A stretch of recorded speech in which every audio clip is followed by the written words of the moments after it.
Today you shall hear from Praful Kumar Ratho the know-how to develop your knowledge, your skill and your attitude. Now, what is the need for it? Well, why some persons succeed and others don't is a matter of knowledge, skill and attitude. The need to acquire knowledge through education is evident from the famous sayings by the authors. Herbert Spencer said, education has for its object the formation of character, that is, attitude. Isaac Newton said, if I have seen farther, it is by standing upon the shoulders of giants.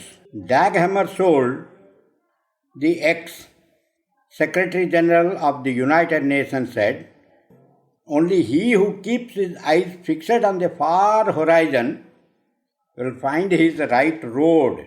All of us have got the education from the schools and colleges. But education merely develops awareness. 75% of what is heard is ignored, misunderstood or forgotten. And training is essential to acquire the skill to do the job. Training is like being on a train. It enables the trainee to reach his destination, that is, he acquires the skill. Now, what is intelligence and why are we concerned about developing the intelligence? Because as we said earlier, only an intelligent person gets a huge ability to earn high salary or high income. The three basic types of intelligence are analytical, creative, and contextual. Analytical intelligence is essential to learn science and technology. As you know, the schools and colleges develop this skill, but they neglect the development of creative and contextual types of intelligence. Creative intelligence develops from holistic experiences, that is, looking at the total scene. Contextual intelligence, on the other hand, enables to deal with a situation effectively. It develops what they call street smartness and business sense. Another classification of intelligence is linguistic, logic or mathematics, aesthetics, interpersonal, self-awareness and instinctual. You see, despite all this knowledge, the test for intelligence quotient considers only a few. It contributes greatly to your success in academic career, but contributes hardly to about 20% of success in life. Why? Because it does not include emotional intelligence. It is of no use blaming men and women for what they are. Emotional intelligence is essential to know how to deal with them effectively. So, a person has to develop his behavioral skills to improve his emotional quotient. It contributes at least to the extent that intelligence quotient does. A person with a high emotional intelligence is outgoing, ethical, and effective. While intelligence quotient depends on words, emotional quotient is based on non-verbal communication. So you can see that both EQ and IQ have to be improved if you want to succeed in life, not only in your academic career, but in life, which is of a bigger canvas. How do you do that? Let us now come to developing the skills. The discipline as a disciple develops your knowledge and skill. Intuition and wisdom, on the other hand, develop from integration of knowledge, skill and attitude.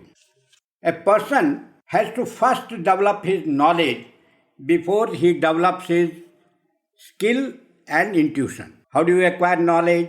You know that knowledge is acquired from book or from a talk. But both are from the author's point of view. You have to verify it by sensing, thinking and feeling. Even then it may not be true. Why? Because of the defects of how you have heard, how you have felt, everybody senses according to his past experience. This is a bias. This bias has to be removed. The perception and inference depend on a person, hence the need to verify from text. So which means is that you not only require to know from the text, but also from inference and from your direct perception. So the threefold means to knowledge, we can say that the first one is by direct perception through senses. So they say, seeing is believing, and proof of the pudding is in the eating. Now sometimes you see, whatever you see may also be an illusion, just like when you see a magic show. So you have to draw your own conclusion by doing the inference. And what is inference? It is based on cause and effect relation. You have to relate everything to the cause. Now, what is the need for text? The word texte in Old French means holy scripture. Ancient people blindly believed on the scriptures and nobody was allowed to challenge it until Renaissance, which transformed Europe considerably because they put everything to the test of experience, which is the essential key ingredient. Now, the correct interpretation of a scripture gives the true knowledge. So, it is necessary for everybody to put this threefold test, the threefold means to knowledge he has to acquire, and put it to the threefold test. You see, knowledge, everybody says that I know. What he actually means is that he has learnt it from the books or by hearing from the teacher. But it develops mere awareness. This is not enough. You have to develop the next higher level of knowledge, which is through appreciation. How do you do that? You do that to the inputs to the senses. And it comes during the training. That is why training is essential to develop the skill. Yet, mere acquisition of the skill is not enough. It has to be put to application. So the third level of knowledge is by application. That is why they say, I hear, I forget, I see, I believe, I do, I know. So a person knows only when he does. It is wrong for us to say simply by reading from a book or by hearing from the teacher that I know. Now the highest level of knowledge comes from intuition. How do you develop the intuition? When you repeatedly do something and you think about it repeatedly, then intuition develops. And that is what they call it as the research for the PhD students. Many people believe that common sense is quite common because it requires merely awareness and logic. However, everybody has a different level of awareness and logic. Why? Because everybody has a different past experience. Voltaire said, common sense is not so common. Only a person able to convince others possesses common sense. You know how difficult it is to convince even all the members in a family or in your team. Then how can one say that he has the common sense? He has to test it before he says that he has the common sense. We shall now discuss about what is the skill. We have discussed enough about knowledge. We now say that skill is the ability to do a particular type of work and achieve the result. So the two important words are ability and result. If one cannot do, obviously he has no skill. Now, how do you acquire this skill? You acquire this skill from a master. Who is a master? One who has done repeatedly and can transfer that skill to somebody else. So a person should never be trained by someone who has never achieved it himself. That is why they say those who can do, those who can't teach. This is unfortunately the situation in most of the colleges which claim to be the technical colleges. Judge Bernard Shaw said, "He who can does, he who cannot teaches."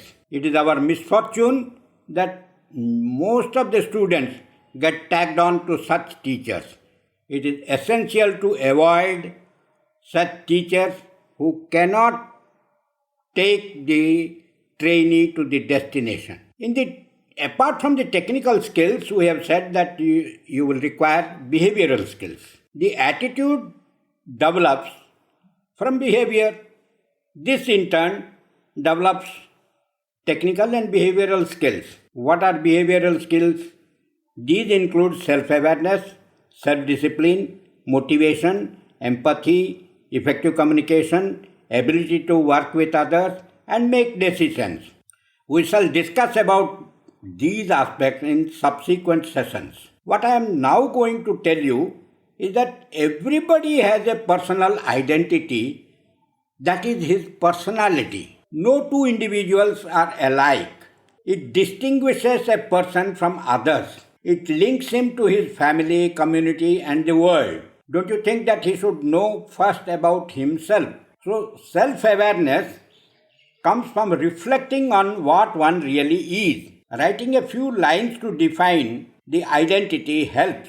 Another method is known as Johari's window. We shall discuss about it in a subsequent session.